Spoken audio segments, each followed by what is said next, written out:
Donald Trump versus Kamala Harris. Two vastly different approaches to America's housing crisis. America is facing a housing crisis. Costs are soaring, families are struggling to afford rent or buy homes. The American dream feels out of reach for many. In this election, housing policy takes center stage. This issue impacts everyone. From young people starting out to seniors on fixed incomes, the lack of affordable housing is a drag on the economy and our communities.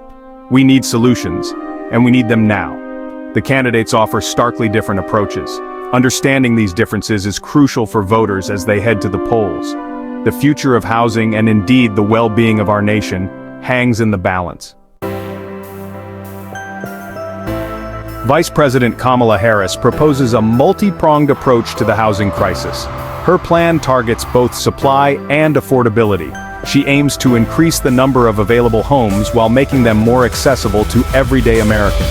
A cornerstone of her plan is a massive investment in housing construction. Harris pledges to build 3 million new homes. This ambitious goal aims to address the severe shortage of housing units across the country. Recognizing that simply building more homes is not enough, Harris proposes a series of tax breaks and incentives. These measures would encourage developers to build affordable housing units, ensuring that new construction benefits those who need it most. Harris also focuses on empowering home buyers. Her plan includes down payment assistance for first-time buyers, making homeownership more attainable for those struggling to enter the market. She also advocates for policies that would protect renters from unfair evictions and rent hikes. Tax breaks and financial incentives form a key part of Harris's housing plan. She argues that these measures are essential to incentivize developers to prioritize affordable housing projects. One proposal involves offering tax credits to builders who construct affordable housing units. These credits would offset the costs of development, making it more financially attractive for builders to cater to lower-income residents. Another idea is to provide grants and low-interest loans for affordable housing projects. This direct financial assistance would help to close funding gaps and make it easier to get these projects off the ground. Harris also supports streamlining the permitting process for affordable housing development. She argues that bureaucratic hurdles and lengthy approval times can drive up costs and discourage developers from pursuing these projects. By creating a more favorable regulatory and financial environment, Harris believes that her plan can unleash the private sector to help solve the housing crisis. Harris's housing plan extends beyond just increasing the supply of homes. She also seeks to empower individuals and families seeking to buy or rent a home. For first-time homebuyers, Harris proposes down payment assistance programs. These programs would provide grants or low-interest loans to help cover the upfront costs of buying a home, a major barrier for many aspiring homeowners. She also supports expanding access to affordable mortgage products. These products would offer more favorable terms and lower interest rates, making homeownership more attainable for those with moderate incomes.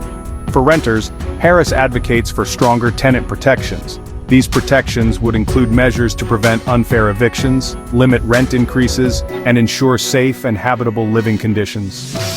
By addressing both the supply and demand sides of the housing equation, Harris aims to create a more balanced and equitable housing market. Hey everybody, so today, Iowa... Section 5, Donald Trump, deregulation as the path to housing solutions. Former President Donald Trump takes a fundamentally different approach to the housing crisis. He believes that excessive government regulation is the primary culprit behind high housing costs. Trump argues that zoning laws, environmental regulations, and other government interventions stifle housing development and drive up prices. He advocates for a more hands-off approach, allowing market forces to dictate housing supply and affordability. A key element of Trump's plan is reducing or eliminating regulations that he sees as burdensome to developers.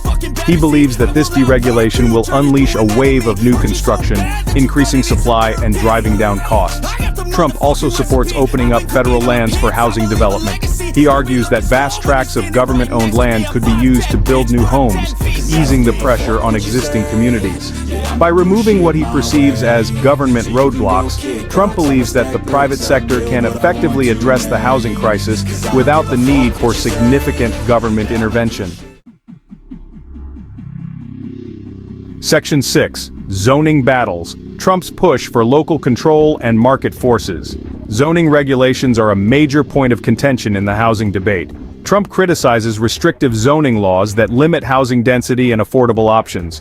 He argues local governments use zoning to protect neighborhood character, excluding lower-income residents. Trump advocates for reducing local control, shifting zoning decisions to state or federal entities. He believes deregulation will lead to more affordable housing. Critics argue this approach ignores local community concerns. The debate highlights the tension between local control and affordable housing. Section 7. Federal lands and housing. Trump's vision for increased development. Trump's proposal to open up federal lands for housing development is another controversial aspect of his plan. He argues that vast tracts of government-owned land could be utilized to build new homes, easing the housing crunch in densely populated areas. Proponents of this idea argue that it would provide much-needed space for housing, particularly in high-cost coastal cities. They believe that developing these lands could help to create more affordable housing options and reduce sprawl. However, critics raise concerns about the potential environmental impact of developing these lands. They argue that it could lead to deforestation, habitat destruction, and increased greenhouse gas emissions. Opponents also point out that many of these federal lands serve important ecological, recreational, and cultural purposes.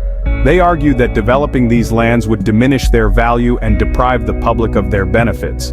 The debate over developing federal lands for housing highlights the trade-offs between competing priorities, the need for affordable housing, environmental protection, and the preservation of public lands.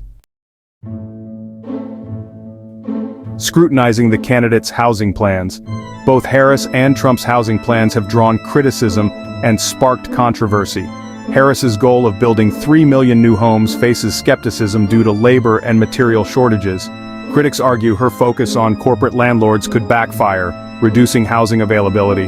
Trump's deregulation agenda also faces pushback, with critics saying it won't solve the housing crisis. Experts warn deregulation without oversight could lead to unsafe, poorly built housing. Section 9. Immigration and housing, a point of contention in Trump's approach. Trump's stance on immigration has become intertwined with his housing policies, generating further controversy. He has repeatedly linked undocumented immigrants to rising housing costs, arguing that they strain the housing supply and drive up prices. Trump has proposed restricting access to housing assistance for undocumented immigrants. He argues that this would free up resources for American citizens and legal residents. However, experts dispute the claim that undocumented immigrants are a primary driver of housing costs. They point out that immigrants, both documented and undocumented, often fill essential roles in the construction and service industries, contributing to the economy and housing market. Critics accuse Trump of using anti-immigrant rhetoric to scapegoat a vulnerable population and distract from his administration's failures to address the housing crisis. They argue that his policies targeting immigrants are discriminatory and counterproductive. The debate over immigration and housing highlights the complex interplay between social, economic, and political factors that contribute to the housing crisis. It's a contentious issue with far-reaching implications. Section 10. Expert opinions and potential impacts. Analyzing the competing visions. Experts offer a range of perspectives on Harris and Trump's housing plans. Some express cautious optimism, while others remain skeptical. Proponents of Harris's plan praise its focus on increasing supply and addressing systemic inequities. Skeptics question the feasibility of her ambitious construction goals. Supporters of Trump's deregulation agenda argue it could stimulate construction and increase affordability. Critics warn deregulation could lead to a race to the bottom, prioritizing profits over quality. Section 11. The road ahead. The urgent need for effective housing solutions. The housing crisis is a complex and multifaceted challenge with no easy solutions. It requires a comprehensive and nuanced approach that addresses both the supply and demand sides of the equation. As voters head to the polls, they must carefully consider the candidates' stances on housing and weigh the potential impacts of their proposals. The future of housing and the well-being of millions of Americans hangs in the balance. It's crucial to demand concrete plans, evidence-based solutions, and a commitment to addressing the root causes of the housing crisis. The stakes are high, and the need for effective action is urgent. The time for empty promises and partisan gridlock is over. We need leaders who are willing to work together to find common ground solutions that will ensure safe, affordable, and accessible housing for all Americans. What do you think about this? You can join the conversation in the comments.